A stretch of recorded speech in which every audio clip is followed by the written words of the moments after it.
आपका मेरे चैनल भक्ति का ज्ञान में हार्दिक स्वागत है। हरीश की एक पत्नी थी जो बहुत बोलती थी और वो उसके ज्यादा बोलने से बहुत परेशान था। हरीश को पता चला कि जंगल में एक महात्मा आए हुए हैं। वह अपनी पत्नी को उनके पास लेकर जाता है और कहता है कि मुनिवर, कृपा करके आप इसे समझाइए। ये बहुत बोलती है। मेरे मना करने के बाद भी इसका दिन भर इसका मुंह चलता ही रहता है। मैं इसे कितना समझाता हूं कि कम बोला कर चुप रहना सीख, लेकिन नहीं, और हर बार इसकी वजह से लड़ ढाई होती है। महात्मा मुस्कुराए और बोले, मैं तुम्हें इस बात को एक कहानी की मदद से समझाता हूं। मेरा गुरु का एक शिष्य था जो बहुत बोलता था। वह हर समय इधर उधर की बातें करता था और कभी शांत नहीं रहता था। जब वह दान लेने के लिए जाता तो हर घर से एक नई कहानी लेके आता और आश्रम के दूसरे शिष्यों को सुनाता, और एक शिष्य की दूसरे से बुराई करता, चुगली करता और दूसरों के सामने अच्छा बनने का प्रयास करता, और खुद के मुंह से ही खुद की तारीफ करता रहता और हमेशा खुद को गुरु के सामने सबसे बुद्धिमान और उत्तम साबित करने का प्रयास करता। वह खुद को सभी शिष्यों से अलग और श्रेष्ठ मानता था। उसका कहना था कि मैं एक अमीर घर का बालक, अगर मैं चाहता तो एक आरामदायक और सुविधाओं से भरा जीवन जी सकता, लेकिन मैं वह सब छोड़ कर यहां आ गया क्योंकि मुझे खोज करना, खुद को जानना है, जीवन को जानना है। एक दिन गुरु ने आश्रम के सभी शिष्यों को बुलाकर कहा, आप सभी को अगले 1 महीने के लिए कोई ना कोई संकल्प लेना होगा। इससे आपकी संकल्प शक्ति मजबूत होगी और आप में आत्मशक्ति का संचार होगा। आप सभी अपने सामर्थ्य के अनुसार कोई भी संकल्प ले सकते हैं, और यदि 1 महीने से पूर्व आप में से जिसका भी संकल्प टूट जाएगा तो वह अपनी पुरानी दिनचर्या में वापस आ सकता है।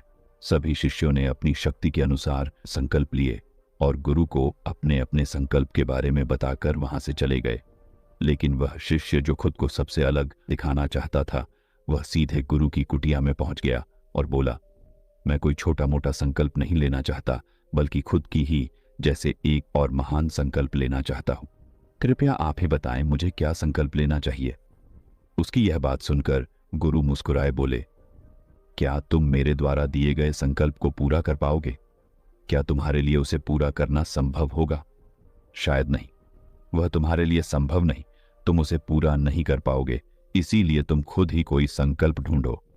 शिष्य ने कहा, नहीं गुरुदेव, आप जो भी संकल्प मुझे देंगे मैं जरूर उसे पूरा करूं। गुरु ने कहा, ठीक है, तो तुम अगले 1 महीने तक चुप रहो, मुंह से एक शब्द भी नहीं निकालोगे, यही है तुम्हारा संकल्प। शिष्य ने कहा, गुरुदेव, यह भी कोई संकल्प है? यह तो बहुत ही आसान है। आप कोई संकल्प दीजिए जो मेरी योग्यता के बराबर हो। गुरु ने कहा, पहले तो तुम इस संकल्प को तो पूरा करके दिखाओ। शिष्य ने गुरु की बात मान, इनसे उसके मन में ना बोलने का बोझ बढ़ने लगा, और तीसरे दिन उसे भारीपन महसूस होने लगा, और चौथे दिन उसके अंदर एक अजीब सी बेचैनी होने लगी, क्योंकि आसपास आश्रम के सभी शिष्य एक दूसरे से बातें कर रहे थे। वह भी अपना पक्ष उनके सामने रखना चाहता था, उनकी बोलती बंद कर देना चाहता था, लेकिन उसका संकल्प उसके आ रहा था, इसीलिए वह पूरे दिन सिर्फ और आंखें बनाता। इसी तरीके से कुछ दिन और बीते और वह शिष्य बीमार पड़ गया। उसका सिर फटा जा रहा, उसका खाने पीने तक का मन नहीं था, वह सिर्फ बोलना चाहता था। वह गुरु के पास गया और उनके सामने बैठकर लिखकर उन्हें बताया, गुरुदेव, मैं बोलना चाहता हूं, बिना बोले मुझे सांस नहीं आ रही है, मेरा दम घुटता जा रहा है, मैं अंदर ही अंदर पागल हुआ जा रहा हूं, मैं क्या करूं, संकल्प तो ड दूं क्या? ये पढ़कर गुरु मुस्कुराए और बोले, मैं संकल्प ढाने के लिए नहीं होते, लेकिन जो अपने संकल्प को पूरा कर लेता है वह अपनी आंतरिक शक्ति को बढ़ाता है, और जो अपनी आंतरिक शक्ति को बढ़ा लेता है वो समाज और जागृति की राह पर आगे बढ़ जाता है। संकल्प का लेना भी तुम्हारे हाथ में था और इसे तोड़ना भी तुम्हारे हाथ में है। तुम्हारे बहुत से भाई अपने संकल्प को तोड़कर अपनी पुरानी दिनचर्या पर वापस आ चुके हैं। अगर तुमसे नहीं हो पा रहा तो तुम भी संकल्प तोड़कर अपनी पुरानी दिनचर्या पर वापस जा सकते हो। लेकिन याद रहे, अगर आज तुम इस छोटे से संकल्प को नहीं संभाल पा रहे तो तुम अपनी बाकी की पूरी जिंदगी को कैसे संभाल सकोगे? बाकी फैसला पूरी तरह से तुम्हारे हाथों में है। गुरु की यह बात उस शिष्य के दिल में चोट कर गए। वो बिना कुछ बोले वहां से वापस चला गया और खुद को अपनी कुटिया में बंद कर वह केवल अपने जरूरी कामों के लिए ही कुटिया से बाहर निकलता, बाकी सारे समय कुटिया के अंदर ही बैठा रहा। 15 दिन बीत चुके थे और आश्रम के लगभग सभी शिष्यों का संकल्प अब तक टूट चुका था, लेकिन उसका संकल्प अभी भी जारी था। संकल्प लेने के बाद से अब तक उसने एक शब्द भी नहीं बोला।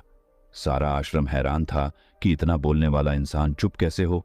15 दिन बीतने के बाद वह दोबारा अपने गुरु के पास गया और लिखकर बताया है, गुरुदेव, मैं बाहर से तो चुप हूं, लेकिन मेरे भीतर बहुत सी आवाजें हैं, बहुत सी चीख पुकार और शिकायतें हैं। मैं अंदर ही अंदर बात करता रहता हूं। मेरा मन तरह तरह के प्रश्न पूछता है। मैं बाहर से जितना मोर, भीतर से उतने ही शोर शराबे से भरा। क्या इस तरह से मेरा संकल्प अभी भी है? गुरु ने कहा, हाँ, तुम्हारा संकल्प अभी भी जारी है, लेकिन जब तक लोगों की ये आवाजें तुम्हारे कानों में बजती रहीं, तुम्हारा मन बोलता रहेगा, क्योंकि इसे तो आदत है। तुम भले ही बाहर से चुप रहो, लेकिन तुम अंदर ही अंदर बोलते रहोगे। तुम्हें इन बातों से, इन आवाजों से दूर जाना चाहिए। शिष्य गुरु को प्रणाम कर वहां से चला जाता है और सुबह होते ही अपनी कुटिया छोड़ जंगल की तरफ चला जाता है। कई दिन बीत जाते, संकल्प का समय भी पूरा हो जाता है, लेकिन शिष्य लौटकर नहीं आया। आश्रम में सभी को डर था कि कहीं जंगली जानवर ने उसे खाना लिया हो। इस बीच उसे ढूंढने की बहुत कोशिश की गई, लेकिन वह कहीं नहीं मिला। गुरु भाइयों ने मान लिया था कि जंगली जानवरों ने उसे अपना शिकार बना लिया है, लेकिन गुरु को ऐसा नहीं लगता। एक दिन आश्रम का एक अन्य शिष्य गुरु के पास आया और बोला, गुरुदेव, हमारे उस अधिक बोलने वाले भाई के साथ क्या हुआ होगा? क्या जानवर ने उसे मार दिया होगा? गुरु ने कहा, हो सकता है कि जानवरों ने उसे अपना शिकार बना लिया हो, लेकिन उसके न लौटने की एक दूसरी वजह भी हो सकती है। शायद उसे वह मिल गया है जिसके लिए वह गया था। फिर शिष्य ने पूछा, गुरुदेव, क्या ज्यादा बोलना इतना हानिकारक होता है? गुरु ने बोला, कहा, इंसान के जीवन के बहुत सारे दुखों में से एक दुख यह भी है कि वह कभी चुप नहीं रह सकता, हमेशा कुछ ना कुछ बोलता ही रहता है। सिर्फ हमारे बोलने के कारण हमारे आधे से ज्यादा दुख पैदा होते हैं। हम में से कोई भी चुप नहीं रहना चाहता, हम बस सामने वाले को सुना देना चाहते हैं। जो भी हमारे मन में है सब निकालकर उसके मन में बैठा देना चाहते हैं। उसे समझा देना चाहते हैं कि देख, तू गलत है और मैं सही। इस तरीके से सुनने और सुनाने का यह काम जिंदगी भर चलता रहता है, लेकिन इस नासमझी में हम अपना समय, अपना जीवन, अपनी समझ और सबसे महत्वपूर्ण अवकीमती पल जो जिए जा सकते हैं, जिनको अनुभव किया जा सकता है, जिनमें आनंद को प्राप्त किया जा सकता है, यह सब खो देते हैं। लेकिन इसके बदले हमें मिलता क्या है?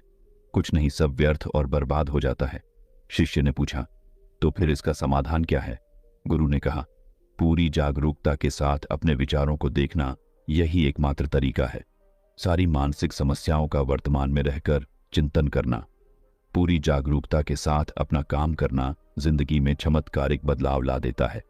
उसके बाद वह शिष्य गुरु से अपने प्रश्नों का उत्तर पाकर उनको प्रणाम करके वहां से चला गया। उस शिष्य को आश्रम छोड़ ढकर गए 3 महीने का समय बीत चुका था, लेकिन उसकी कोई खबर नहीं। अब तक तो सभी गुरु भाइयों ने भी उसके वापस लौटने की उम्मीद छोड़ी, लेकिन एक दिन वह आश्रम लौट आता है। लेकिन अब वह नहीं था जो यहां से गया था, वह कुछ और ही बनकर वापस आया था। उसके अंदर एक गजब का बदलाव महसूस किया जा सकता था। उसके चेहरे पर एक गजब का ठहराव और आंखों में बनी शांति थी। आश्रम में आते ही सभी गुरु भाइयों ने उसे चारों तरफ से घेर लिया और बातें करने लग गए। वह भी अपने गुरु भाइयों से बातें करने लगा। उससे बात करने वाले सभी ने यह अनुभव किया कि अब वह पहले जैसा उतावला और बातूनी नहीं रह गया था। उसके मुंह से एक एक शब्द बहुत ही सुलझे हुए और मधुरता के साथ निकल रहे थे। थोड़ी देर तक गुरु भाइयों से बात करने के बाद वह सीधा गुरु की तरफ चला गया।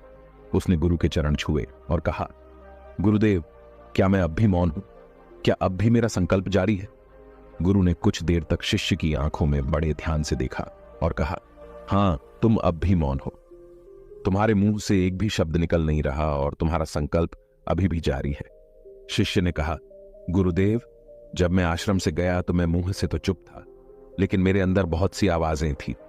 मन में बहुत से प्रश्न थे और वह बंद नहीं हो रहे थे, तो मैं जंगल में चला गया, इस उम्मीद से कि वहां मुझे शांति मिलेगी और मेरे मन की बकबक कम हो जाएगी। लेकिन मैं जितना एकांत में जाता गया, मेरे अंदर की आवाज उतनी ही तेज होती गई। मेरे भीतर की पुरानी से पुरानी आवाज मुझे सुनाई देने लगी। तब जाकर मैंने महसूस किया कि मैं कितना गलत कर रहा था। जब मैं अपने परिवार वालों, दोस्तों को और गुरु भाइयों को बुरा भला कहता था, तो उस समय मुझे लगता था कि मैं सही कह रहा हूं। जब मैं गुरु भाइयों की एक दूसरे से चुगली करता था और उनका मजाक बनाता, तब भी मुझे यही लगता था कि मैं उनसे बेहतर हूं और मैं सही कर रहा हूं। लेकिन उस दिन मैंने पहली बार महसूस किया कि मैं कितना गलत बोलता था। काफी दिनों तक ये आवाजें, ये शिकायतें मेरे अंदर चलती रही, लेकिन धीरे धीरे करके एक दिन ये सारी आवाजें मेरे अंदर से समाप्त हो गई। अब मैं भीतर से भी मौन हो गया। उस घने जंगल में बाहर से कोई बोलने वाला था नहीं और भीतर कोई आवाज बची ही नहीं थी, और मैं उस दिन पहली बार मौन का सही अर्थ समझा। मेरे चारों तरफ बहुत शांति थी। हालांकि अभी भी कुछ आवाजें आ रही थीं जो पहले भी आती थीं, लेकिन मैं उन्हें सुन नहीं पाता था। पर अब वह सभी आवाजें मुझे स्पष्ट रूप से सुनाई दे रही थीं। हवा के चलने की आवाज, चिड़ियों के चहकने की आवाज और पानी के बहने की आवाज, ये सभी आवाजें मैंने पहली बार पूरे होशपूर्वक सुनी। अपने चारों तरफ इतनी शांति मैंने पहले कभी महसूस नहीं की थी। तो इस शांति को भंग करने के लिए मैंने पहली बार अपने मुंह से कोई शब्द निकाला। मैं चिल्लाया, हे ईश्वर, ये कैसी शांति है? सभी कुछ इतना शांत क्यों है? ऐसा क्या हो गया? लेकिन मेरे चिल्लाने के बाद भी शांति भंग नहीं हुई। सब कुछ पहले जितना ही शांत था, बाहर भी और भीतर भी। हे गुरुदेव, मैंने अपने गुरु भाइयों से बात की, मैंने आपसे बात की। मैं बोल रहा हूं, मैं चल रहा हूं, मैं सब कुछ देख रहा हूं, लेकिन मैं अपने भीतर एकदम एकांत में हूं, मौन में हूं, भीड़ में होता हूं, तब भी भीतर से अकेला एकांत में होता हूं। जब मैं खुद में भी शोर करना चाहता हूं, तब भी एकांत में ही होता हूं। अब सब दिखाई पड़ने लगा है, सब सुनाई पड़ने लगा है। गुरु ने कहा, जब तक हम बाहर की तरफ बोलते रहेंगे, भीतर अशांति ही रहेगी। लेकिन जिस दिन हम भीतर की तरफ मुड़ जाएंगे, तब हमारे मुंह से कुछ भी निकलेगा, हम शांत ही रहेंगे। दुनिया में जितनी भी बुराइयां हैं, ज्यादातर हमारे बोलने से ही उत्पन्न होती है, क्योंकि हम चुप रहना नहीं चाहते। हम जितनी जरूरत है उससे कहीं ज्यादा बोलते हैं। हम सामने वाले को सुनना नहीं चाहते, बल्कि उसकी बोलती बंद कर देना चाहते हैं। उसे समझा देना चाहते हैं कि मैं कौन हूं, मैं क्या कर सकता हूं, और यही हमारी जिंदगी का मकसद बनकर रह जाता है। हमारी सारी ऊर्जा व्यर्थ के बोलने में बर्बाद होती रहती है। ऐसे ही समाज में लोगों का जीवन दुखों से भर जाता है, जो हमेशा एक दूसरे को सुनाने में लगे रहते हैं।